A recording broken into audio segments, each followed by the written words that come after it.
Hello guys, দেখো এই কচুটা আমাদের বাড়ির কচু, এত ভালো খেতে। এটা ছোট ছোট টুকরো করে মিক্সিতে আমরা ঘুরিয়ে নিয়েছি। এই যে মিক্সিতে ঘোরানোর পর জল দিয়ে মিক্সিতে ঘুরিয়ে নিয়েছি। এবার নেবার পর এইটাকে পুরো ন্যাকড়া দিয়ে ছেঁকে নিতে হবে, তারপরে আমরা বাটবো, সেটা আমি পরে দেখাচ্ছি। দেখো এরকম করে ছেঁকে নিচ্ছে এই কচুটা, ছেঁকে এই রসগুলো বার করে দিচ্ছে ভালো করে, নাহলে এই রস যদি থাকে তাহলে গলাটা চুলকাবে। পুরো রস বার করে দিচ্ছে।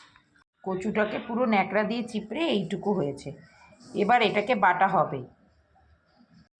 হ্যাঁ, এবার কচুটা নিয়েছি, কচু আর নারকেল আর লঙ্কা, তার সাথে তার পরিমাণ মতো সর্ষে আর নুন দিয়ে বাটবে। আজকে আমার শাশুড়ি মা বাটবে কচু বাটা, উনি খুব ভালো করে।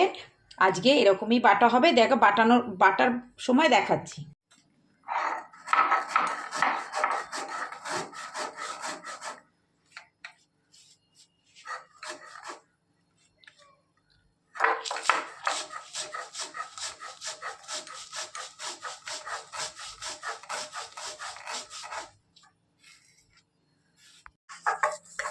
কচু আর নারকেল একসাথে, সর্ষে লঙ্কা নুন কচু আর নারকেল একসাথে বাটা হচ্ছে।